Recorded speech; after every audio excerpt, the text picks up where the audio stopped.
possible now that this judgment is already passed? People who are trying to have a peaceful protest on the streets are being taken away by the police. So I have no idea how this is going to work, but it's going to be death of compassion. I really don't know. I'm just saying that it's breaking my heart.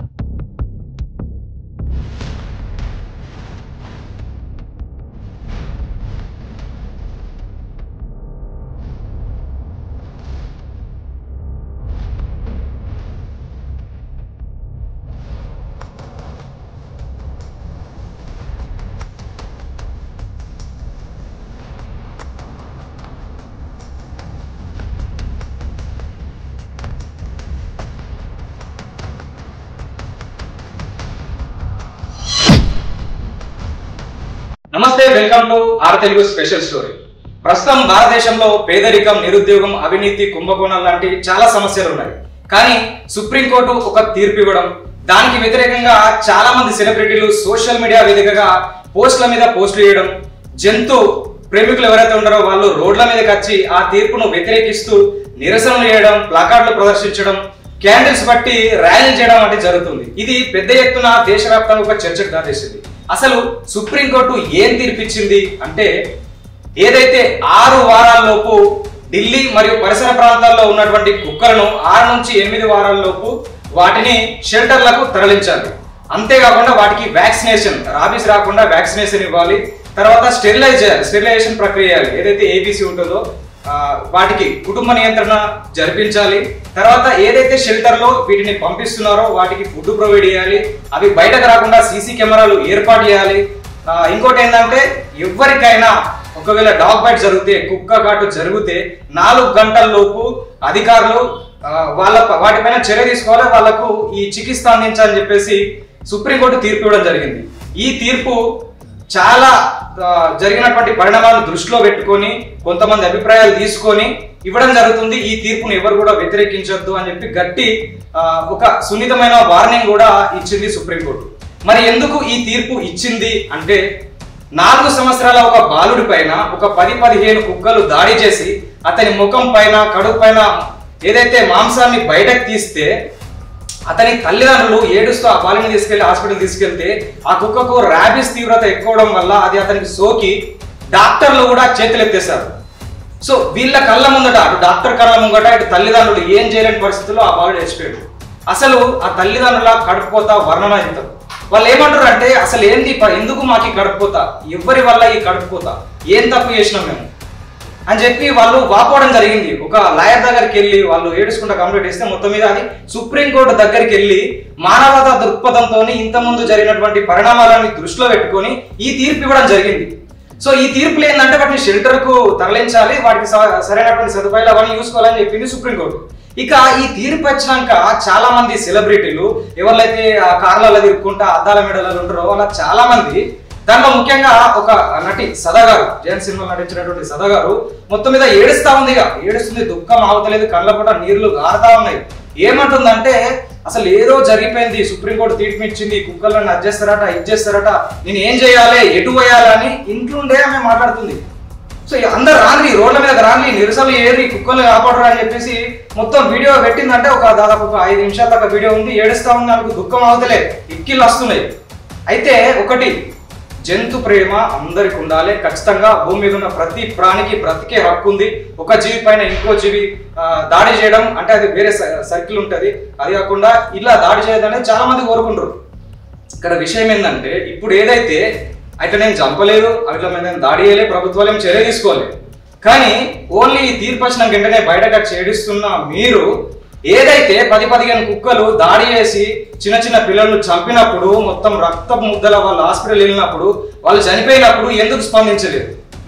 ఒక ladies, మామూలుగా మహిళలు చిన్న చిన్న కిరాణా షాప్ల కోసం అని వెళ్ళి వస్తున్నప్పుడు నిస్సహాయ స్థితిలో ఒక 15-20 కుక్కలు దాడి చేసి చంపినప్పుడు ఎందుకు స్పందించలేదు?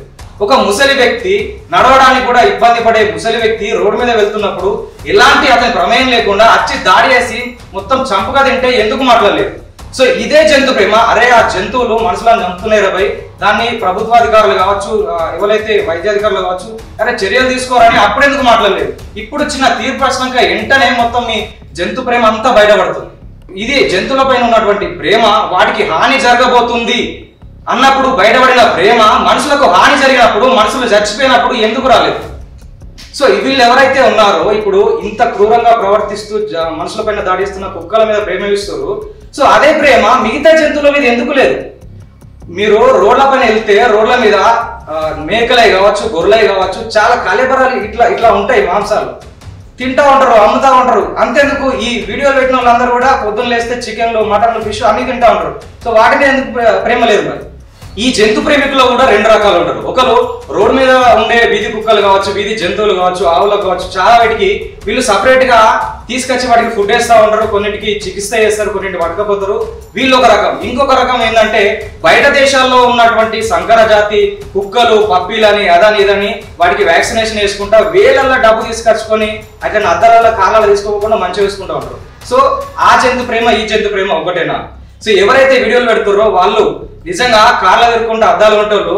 ఇదే వీధుల్లో ఏదైతే 20-30 కుక్కలు నడుస్తూ దాడి చేస్తున్నటువంటి వీధుల్లో మీరు నడవగలరా? మీకు వచ్చేటువంటి సంపాదనలో ఎంతో కొంత మీరు ఈ వీధి కుక్కలకు షెల్టర్లకు కానీ ఇవ్వగలరా? ఒకవేళ ప్రభుత్వాలు షెల్టర్ నిర్మించి అక్కడ కుక్కలను పెడితే దానికి మీరు ఎంతవరకు సపోర్ట్ చేస్తారు, ఎంతవరకు మీరు ఫండ్స్ ఇస్తారు? ఇది ఇంకొకటి ఏంటంటే చాలా వరకు సదాగా రైజ్ చేసిన పాయింట్లు కొన్ని గట్టి పాయింట్స్ కూడా ఉన్నాయి, కరెక్ట్ పాయింట్స్ కూడా ఉన్నాయి. అది ఏంటంటే ఇన్ని రోజులు ఏదైతే ప్రభుత్వాలు కొన్ని కోట్ల ఫండ్స్ రిలీజ్ చేస్తాయి, దీనికి ఈ కుక్కలకు సంబంధించి మున్సిపాలిటీకి సంబంధించి ప్రత్యేకమైనటువంటి ఒక వ్యవస్థ ఉంటుంది. దానికి సంవత్సరానికి కావచ్చు బడ్జెట్ రిలీజ్ అయినప్పుడు కొన్ని కోట్ల బడ్జెట్ కేటాయిస్తారు. అసొంటప్పుడు వీటికి వ్యాక్సినేషన్ ప్రక్రియ ఎందుకు చేస్తలేరు? ర్యాబీస్ ఎందుకు స్ప్రెడ్ అవుతుంది? ఎందుకు వీటి సంఖ్య పెరుగుతుంది? మీరు కుటుంబ నియమంత్రణ ఏబీసీ ఏదైతే ప్రక్రియ ఉంటుందో అది ఎందుకు చేస్తలేరు అని చెప్పేసి క్వశ్చన్ చేసింది. అది కరెక్ట్ పాయింట్. సో ఇప్పటికిప్పుడు మీరు ఇన్ని కుక్కలను షెల్టర్లకు ఎట్లా పంపుతారు? ఇక్కడ మనం ఇంకొక పాయింట్ చూసుకోవాల్సింది ఏంటంటే ప్రస్తుతము ఏదైతే సుప్రీంకోర్టు 6 నుంచి 8 వారాల్లో ఈ కుక్కలను షెల్టర్లకు తరలించాలని చెప్పిందో ప్రస్తుతం ఢిల్లీ పరిసర ప్రాంతాల్లో 10 లక్షల కుక్కలు నోటే తేలింది. కానీ ఢిల్లీలో ఉన్న షెల్టర్లు ఏంటంటే 20. ఈ 20 షెల్టర్ల దాదాపు ఒక 5 నుంచి 6,000 కుక్కలకు మాత్రమే షెల్టర్లు ఇవ్వగలుగుతారు. సో మిగతా కుక్కల పరిస్థితి ఏంది అని ఆమె క్వశ్చన్ చేస్తారు. సో ఇది నిజంగా ఈ కుక్కలను ఆ షెల్టర్లో పెట్టరు, చాలా కొన్ని లక్షల కుక్కలు ఉన్నాయి కాబట్టి వీటిని చంపే ప్రయత్నం చేస్తున్నారని చాలా మంది వాదిస్తున్నారు. సో ఇది ఎంతవరకు వాస్తవం, దీనిపైన ఎలా ముందుకు వెళ్ళాలని చెప్పేసి కొంచెం ఆలోచించి అవగాహనతోని చర్యలు తీసుకోవాలి తప్పించి వీటిని ఇలానే వదిలిపెడితే చాలా ప్రమాదకరం. ఎందుకు ప్రమాదకరం అనేది మరొకసారి చూసుకుంటే భారతదేశంలో ఒక్క రోజుకు 10,000 మంది కుక్కకాటుకు గురవుతున్నారు. 10,000 డాగ్ బైట్స్ ఇన్ 1 డే. సంవత్సరానికి చూసుకున్నట్లయితే 37 లక్షల మందికి కుక్కకాటు వల్ల ఈ ప్రమాదానికి గురవుతున్నారు. WHO ప్రపంచ ఆరోగ్య సంస్థ చెప్పినటువంటి నివేదిక ప్రకారం దాదాపు భారతదేశంలో ఒక సంవత్సరానికి 18,000 నుంచి 20,000 మంది ర్యాబీస్ వచ్చి చనిపోతున్నారు. అంటే ప్రపంచవ్యాప్తంగా దాదాపు 170 దేశాలకు పైగా ఉంటే కేవలం భారతదేశంలోనే 36% మంది ఈ ర్యాబీస్ తో చనిపోతున్నారు. అంటే ఈ తీవ్రత ఎంత దారుణంగా ఉందా అనేది మనం ఒకసారి గమనించాల్సిన అవసరం ఉంది. ఇది మన సమస్య కాదు, ఎక్కడో ఏదో జరిగింది అనుకోవడం మాత్రం పొరపాటు. ఎందుకంటే ఒక చిన్న పాపను కావచ్చు, చిన్న బాబును కావచ్చు, ఎవరైనా వేరే ఇంటి వ్యక్తితో వేరేటోడు కొడితే, ఒక చిన్న దెబ్బ కొడితేనే మనం అల్లాడిపోతాం, వాని మీద గొడవ పెట్టుకుంటాం. అసొంటిది ఒక పాపను కానీ ఒక బాబుని కానీ కుక్కలు దాడి చేసి చంపేస్తే దాన్ని ఎట్లా తీసుకుంటారు? సో అది జరిగి ఆ దాడి వల్ల ఇంపాక్ట్ అయిన వాళ్ళకే ఆ బాధ తెలుస్తుంది. సో ఇవన్నీ దృష్టిలో పెట్టుకుని సుప్రీంకోర్టు తీర్పు ఇచ్చింది. కాకపోతే ఈ పాయింట్ ఏంటంటే షెల్టర్లు ఆ స్థాయిలో నిర్మించగలుగుతారా, దానికి అంత స్థాయిలో బడ్జెట్ పెడతారా, ఇది దానిపైన ఆలోచించిన తర్వాతనే ఇది తీసుకోవాలి. కానీ ఖచ్చితంగా చర్యలు తీసుకోవాల్సిన అవసరం ఎంతైనా ఉంది. ఈ లెవెల్ అయితే జంతు ప్రేమికులు బయటకు వచ్చి కొట్లాడిన తర్వాత ఆ తీర్పునైతే ప్రస్తుతానికి స్టే ఇచ్చారు, అమలు చేస్తలేరు. కాకపోతే ఇది ఇలాగే స్టే పెట్టి అట్నే ఇడిచిపెట్టడం కాకుండా దీనిపైన చర్యలు తీసుకోవాలి. ఇది చిన్న సమస్య అయితే కాదు. సో అందరూ దీనిపైన స్పందించాల్సిన అవసరం ఉంది. జంతు ప్రేమికులు అందరూ జంతు ప్రేమికులు ఉంటారు. ఇది ఎవరిని కించపరచడానికి కావద్దు, లేకపోతే ఎవరిని బాధ పెట్టడానికి కాదు. కాకపోతే ప్రతిసారి మనము ఒకటే పాయింట్ లో ఆలోచించొద్దు. ఖోఖో ఆడే ప్లేయర్ కూడా ఒక కుక్కకు సాయం చేయబోయి ఆయన అది కరిచిన తర్వాత పట్టించుకోక అతను చనిపోయాడు. ఇంకా చాలా మంది జంతువులు అంటే కుక్కలను కాపాడే ప్రయత్నంలో వాళ్ళు కూడా ర్యాబీస్ వచ్చి చనిపోయారు. సో ఇలాంటి సంఘటనలు చాలా జరుగుతున్నాయి. సో ఇటువైపు ఆలోచించాలి, అటువైపు ఆలోచించాలి. ప్రకృతి సమతుల్యత ఉండాలంటే నిజంగా అన్ని జంతువులు వాటి స్థాయిలో వాటి సంఖ్య ఎంతైతే ఉంటుందో ఆ పరిమాణంలో ఉండాలి. మించద్దు, తక్కువ కాదు. తక్కువ అయితే ఆ సర్కిల్ అనేది ఏదైతే ఉంటుందో జంతు సర్కిల్ అనేది దెబ్బతింటది. తర్వాత మళ్ళీ ఈ పిల్లుల సంఖ్య, ఎలుకల సంఖ్య పెరగడం, కోతుల సంఖ్య పెరగడం ఇట్లా జరుగుతుంది. ఎక్కువ అయితే మాత్రం ఇలాంటి పరిణామాలు జరుగుతుంది. సో ప్రభుత్వాలు కూడా ఈ సమస్యను ఇంతటితోనే వదిలిపెట్టకుండా ఖచ్చితంగా దీనిపైన చర్యలు తీసుకోవాలి.